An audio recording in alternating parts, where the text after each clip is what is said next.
You need to hear what this man found, because the Virginia Department of Wildlife Resources has never publicly acknowledged it. In October of 2019, deep within the Priest Wilderness of Nelson County, Virginia, one of the most remote and unmaintained stretches of the Appalachian Trail in the entire state, a single game warden drove into the backcountry alone to investigate an unexplained die-off of wildlife along a 6-mile corridor just below the summit of the Priest. Everything was routine until he located the source of the die-off. What he found there had no record in any federal, state, or county database. No owner, no builder, no registration of any kind, except a steel door recessed into the hillside that, according to his own field notes, could only be opened from the inside. He was reported missing 11 days later, when a truck stop attendant in Roanoke found him sitting in a corner booth at 3 a.m. No phone, no boots, no memory of the past week and a half.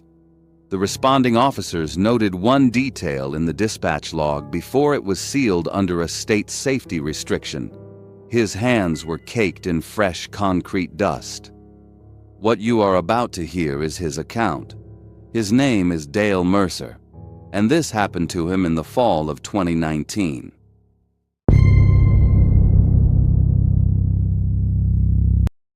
Dale is 44 years old, Virginia Department of Wildlife Resources, 11 years on the job. He drives a primer-grade DWR issue F-150 with a cracked side mirror zip-tied in place and a passenger side door that only opens from the outside. He carries his own Garmin GPS, a 64 ST bought used off eBay, because the department's last unit died in a creek crossing in 2017 and the replacement budget never came through. He is forklift certified, Red Cross first aid current, and he has walked every major ridge corridor in the Priest Wilderness at least a dozen times in 11 years. He is not the kind of man who panics. He is not the kind of man who invents things. His daughter Cassie is turning 22 on Thursday. He told her he'd be back by noon. The drive-in takes 40 minutes on the forestry track, the tree canopy closing overhead until the sky becomes a narrow seam of gray and gold. When Dale steps out at the trailhead pull-off, a gravel pad barely wide enough to turn around in, unmarked on any public map. The mountain is quiet in a way that isn't wrong yet, just present. The way a room feels when someone has just left it. He shoulders his pack and starts up the ridge. 20 minutes in, he hasn't heard a single bird.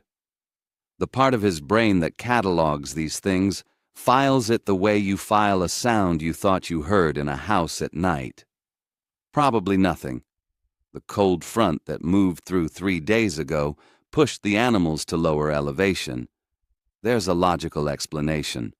He reaches a muddy creek crossing at the first waypoint and crouches. The mud is undisturbed, no deer prints, no bird scratches. In 11 years, he has never walked into a section of the Priest that was completely empty. He stands, keeps moving. The 2 dead bears are where dispatch told him they'd be, 200 yards apart on the same contour line, which means they weren't sick, because sick animals drop elevation. No wounds, no disease. Something affected both of them at the same distance from the same point on the ridge, at roughly the same time. Dale marks the coordinates and looks uphill, toward that point. And that's when he notices the clearing. No leaves, not one. He steps into the clearing and the mountain goes quiet in a way that is different from the trail. On the trail, the silence was absence. Out here, inside the perimeter of the clearing, the silence has texture, like the air has been packed down and compressed, the way it feels inside a car with all the windows up. The wind is still moving through the canopy above him. He can see the branches swaying. The sound of them doesn't reach him. Dale crouches and presses his palm flat against the ground. Not soil. The surface has the density and faint coolness of cured concrete, but it's the color of the forest floor, threaded through with root matter and leaf veins pressed into it like fossils, which means whatever it is has been here long enough for the forest to partially claim the surface while never actually penetrating it. He photographs it, stands up, walks the perimeter counting his paces, 42 feet across, roughly circular, nothing on the Garmin. No recorded structure, no permit, no feature of any kind at these coordinates. He radios dispatch, static, below the elevation threshold, which he expected. He is about to write it down as a geological anomaly, mineral soil, iron concentration, something that explains why no leaf has settled here in 3 days of northwest wind, when he smells it. Cold and chemical and deeply underground. The particular exhalation of sealed concrete and recycled air, like the basement of a building that hasn't been opened in a decade, except threaded through with something warm underneath it, something organic, something that has no business coming up through the ground of an October forest, 9 miles from the nearest paved road. He follows the smell to the northern edge of the clearing, where the ground rises into a mossy embankment. The pipe is almost invisible, galvanized steel 4 inches across, its cap sitting flush with the bank, masked almost completely by a shelf of moss that has grown up and over it. The cap has fresh tool marks on it, silver scratches in the oxidized metal, clean and bright, made within the past few weeks. The pipe is breathing. Warm air exhales from the seam around the cap in a slow, steady pulse, chemical, mineral, unmistakably underground. The temperature difference is visible in the cold October air. A faint curl of vapor, pulsing at roughly 4-second intervals. Dale holds his hand over the cap. The exhale pauses, 1 beat, 2. Then resumes, slightly faster, at a slightly different pressure. He tells himself it's a pressure differential. Temperature gradient between the cold surface and whatever subsurface void the pipe connects to. Normal physics, the fresh tool marks could be maintenance, an old septic system, a buried utility vault, forgotten infrastructure that predates the USFS land surveys. There are stranger things on federal land than an old access pipe. His retired supervisor, Walt Shiflett, used to say, "Mercer, if something doesn't add up out here, it's usually because someone went to a lot of trouble to make sure it doesn't." Dale stands up and follows the pipe. At the top of the embankment, where the pipe disappears into the hillside, a rusted hinge is bolted into a concrete lip almost entirely consumed by root growth. It looks decades old, the iron orange with oxidation, the bolt head swollen with rust, the kind of hardware you'd find on a storm cellar door or an old root house. Dale photographs it without breaking stride and keeps moving. He walks the perimeter of the embankment, following the contour of the hillside, and at the eastern face, where the slope steepens and the root network thickens into a near-vertical wall of birch and hickory. The ground changes. The seam is vertical, barely visible, but it is there. Not a seam in rock, not a seam in root, a seam in steel. He checks his Garmin. 1:17 p.m., Wednesday evening to get back to the truck. Thursday noon for Cassie. He photographs the seam and takes 1 step back. The door has no handle on the outside. No lock. No mechanism of any kind. It was built to be opened from the inside. He stands at the seam for a long moment. His radio is useless down here. He knew that before he left the truck. 9 miles from the nearest road. The trailhead pull-off doesn't show on any public map. The responsible move is to mark the coordinates, climb back to elevation, radio dispatch, and return with a team in 2 days. But 2 days gives whoever is down there 2 days. A person living in an underground structure on federal wilderness land is almost certainly monitoring the surface. A two-warden approach through the forest will find an empty corridor and a very clean reason why Dale's report gets filed as inconclusive.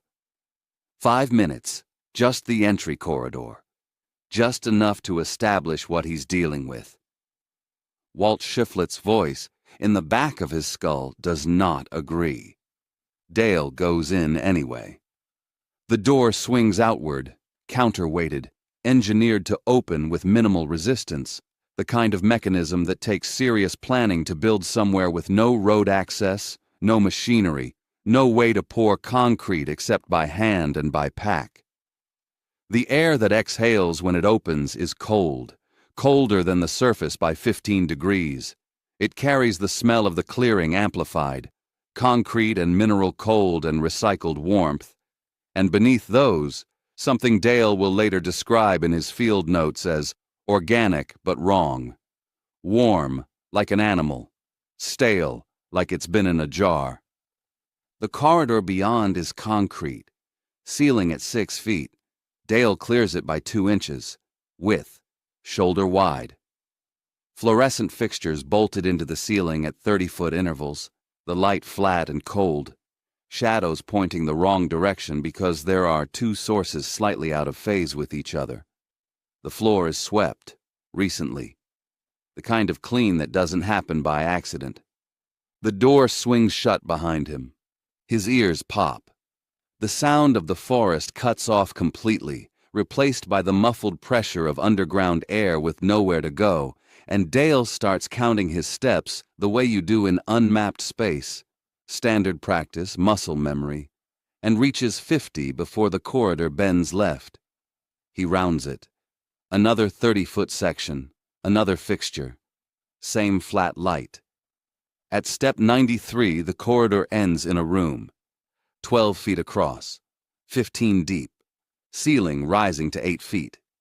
Steel shelving on the far wall, analog pressure gauges, coiled wire, 2 hand-cranked radios of a vintage he doesn't recognize. A folding cot with a wool blanket folded in military corners. A camp stove, propane, 1 partial canister attached, the burner recently used. A ceramic mug on the floor beside the cot, white. 1 word stamped on the side, Harlan, still warm. On the wall above the shelf, pinned with a single roofing nail, a hand-drawn map. He recognizes it immediately. The Appalachian Trail, Nelson County, the Priest Wilderness in accurate detail, the summit, the ridge corridor, the creek hollows, contour lines at 20-foot intervals. He knows this terrain the way he knows his own driveway. His eyes go to the date in the upper right corner. He expects something old, Cold War era. A relic of someone's 1970s anxiety. The date is 4 months ago. Coordinates are circled in red marker across the map. Specific points along the AT corridor, each with distance measurements and elevation readings beside them. And at each circled location, a small symbol he doesn't recognize, drawn in the same deliberate hand. The hand of someone copying something they had already memorized. He starts building the explanation. Survivalist, prepper, someone with federal land knowledge and enough resources to construct without permits. Almost certainly benign, when you think about it this way. The moment you start explaining away the thing that scared you, Mercer, that's the moment you're in real trouble. His flashlight dies. He reaches for his phone. The fluorescent timer cycles off, fixtures going dark in sequence, nearest to farthest, and the darkness that drops is absolute, the specific black of underground space, identical whether your eyes are open or closed. His phone torch flares on. He turns back toward the corridor. The ventilation smell is gone. The air in the room is static, sealed. He moves. He counts backward down the corridor. Right hand on the wall, concrete cold and damp under his palm. Phone torch in his left, the beam dies 6 feet ahead. 93 steps to the bend. He counted on the way in. 80, 70, 60. The bend should be here.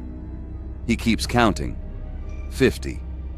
The corridor is longer than it was going in, longer by at least 30 steps.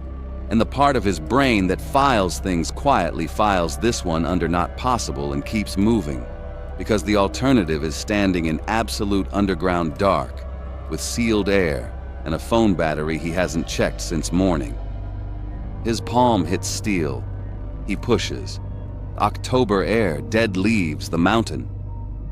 Dale steps through into gray afternoon light and walks 4 steps before his legs stop. He turns around. The seam is gone. Not camouflaged. Gone. Undisturbed root growth and moss where the steel was. No interruption, no hinge, no concrete lip. He presses his palm flat against it. Soil. Root. Ordinary cold hillside. His field camera has 47 photographs. He scrolls through them. The clearing, the pipe, the hinge, the room, the map, the mug. All there. All time-stamped. He doesn't look at them again that night. He should have. He radios dispatch from the trailhead, controlled for 4 minutes and 17 seconds, then stops mid-sentence. 11 seconds of silence. Then, I need to go back. He doesn't drive toward Roanoke.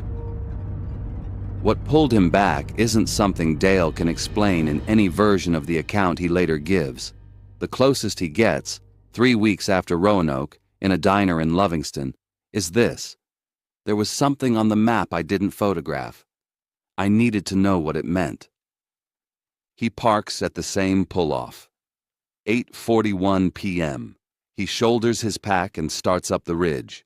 Same trail, same contour lines, same Garmin readings. But the silence has shifted. Not absence now, pressure, the way a room feels when something has just happened and the air hasn't settled. The clearing is still bare. The seam is back. The door is back. Already open, not wide, ajar, by the width of a hand, cold air pressing outward in a slow, steady pulse. Wrong in a specific way. The counterweight design requires a deliberate pull from inside to hold it at that angle. Something is holding it there. Knows he is standing outside. Dale goes in. What happens across the 11 days comes in fragments. By day 3, both hand-cranked radios, neither connected to any power source, produce a signal cycling at the exact threshold between static and voice.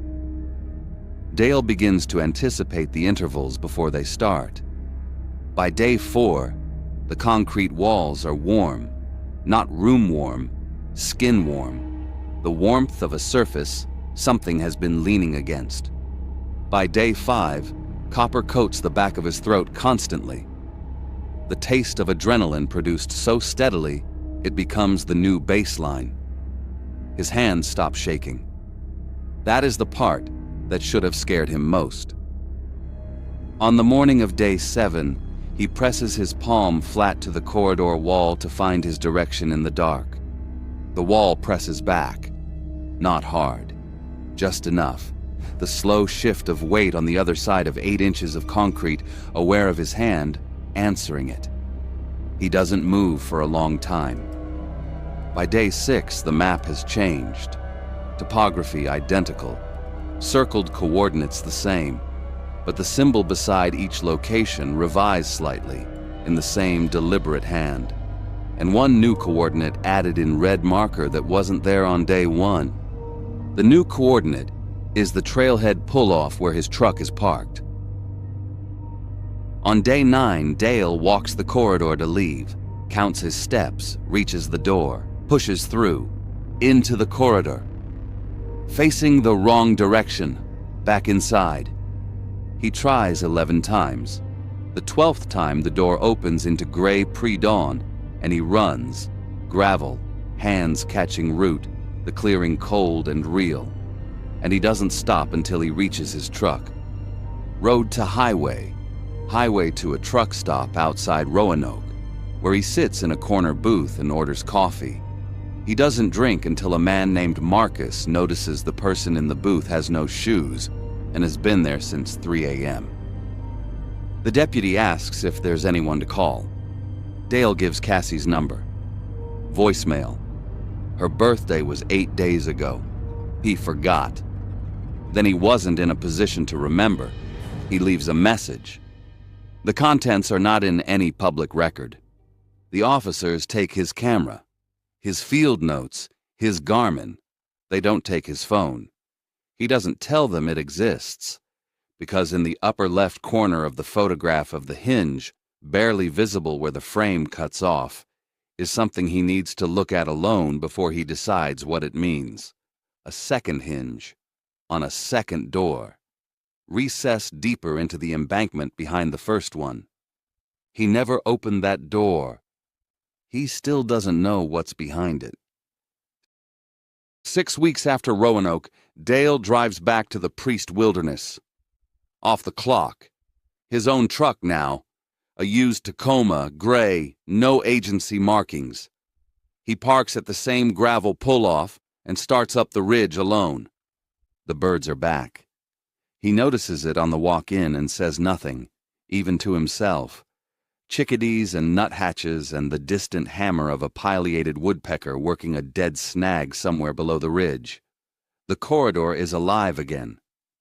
Whatever emptied 6 miles of the AT, whatever dropped 2 black bears on the same contour line at the same time, is apparently no longer doing so. He is glad about this. He is also not sure he should be. The clearing is gone and not grown over. Gone, the hollow indistinguishable from the surrounding forest floor, leaf litter continuous and undisturbed at the same depth as everywhere else on that contour. Same trees, same creek sound from the hollow below. His Garmin confirms the coordinates exactly. He crouches and presses his palm to the surface. Soil, leaf matter, the cold, damp, ordinary texture of a November forest floor. He stays there for a long moment, hand flat against the ground, listening for the vibration. The low, constant frequency he felt through the embankment on day 1. The register his body recognized before his brain did. Nothing. Just the mountain. Just the wind through bare hardwood and the creak of branch on branch and the ordinary cold of late November settling into the hollows. He sits on a log at the edge of where the clearing was and looks at the photograph on his phone for the last time. The hinge is there, rusted, bolt heads swollen, exactly as he shot it. The concrete lip, the moss shelf consumed by root growth, all of it. And in the upper left corner, where the frame cuts off the edge of the embankment, the second hinge, the second door, the concrete section behind the first one, visible now that he knows exactly where to look. The way a face appears in a photograph of trees once someone tells you it's there. He stared at this photograph for 40 minutes in a truck stop booth at 3 a.m. and didn't see it. He cataloged everything he could remember from 11 days underground and accounted for all of it. He never photographed what was behind the first door. He never opened the second one. Whatever is behind it is still there. The first door was built to be opened from the inside, but someone built the second door too. And the second door, in every pixel of Dale's photograph, is closed. The Virginia DWR closes his case in December 2019. Classification: inconclusive findings. Officer wellness event. The wildlife die-off logged as environmental stress. Cause undetermined.